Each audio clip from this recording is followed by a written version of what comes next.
c'est tout. Ouais, c'est pas... T'es pas obligé de... Je suis pas obligé de faire une phrase.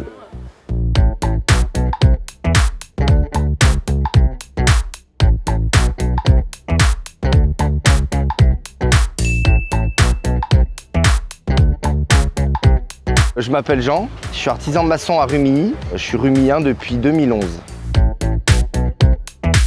Ça, c'est grâce aux compagnons déjà.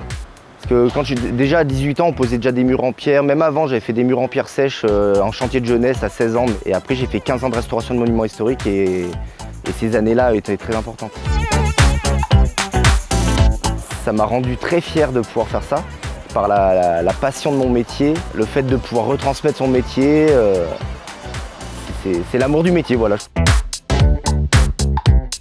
La cathédrale de Chambéry, c'était le Graal.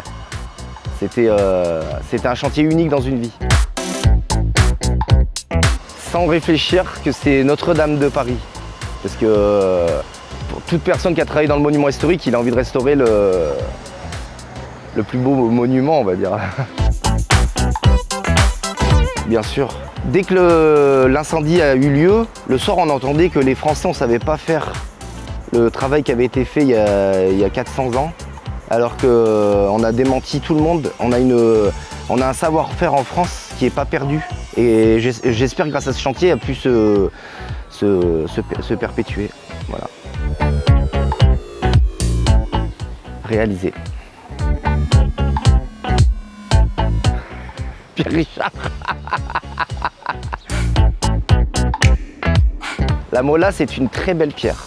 Sauf que quand ils l'ont sorti de la carrière, ils sont tombés dans des mauvais bancs. En fait, une carrière, il y a des bancs de 60 cm d'épaisseur par couche. Et il y a eu des bancs de très mauvaise qualité et elle a été maçonnée. Et avec les intempéries, elle se desquame, on appelle ça. Du coup, la pierre s'abîme énormément. Du coup, grâce à ça, j'ai beaucoup de travail. Donc non, j'en suis content de la molasse, moi j'aime bien. Les Savoyards, ils n'aiment pas du tout par contre. Alors on est à l'église Sainte-Agathe, où j'ai travaillé en 2015. C'était une chance parce que moi j'habite à Rumilly, mon entreprise était dans la Loire. Et quand ils m'ont dit qu'il y allait avoir un chantier à l'église de Rumilly, alors là j'étais ravi, franchement. Et du coup on a fait des très beaux enduits à la chaux aérienne. Et puis il y a eu les décorateurs qui ont restauré toutes les voûtes, gommé 1 cm² par cm². Et ils y ont passé 1 an à gommer la voûte. J'y vis et j'ai mes enfants qui sont à l'école. Et ma femme elle travaille à l'hôpital de Rumilly, donc ouais c'est déjà pas mal. C'est énorme même je dirais. Alors quand je suis arrivé en 2011, pas grand chose, à part ma maison. Et finalement, au fur et à mesure des années, Rumilly s'embellit quand même, ça devient de plus en plus beau. C'est vrai que le programme, les projets ont été bien réalisés, on va dire. On n'est pas bien là? C'est parfait.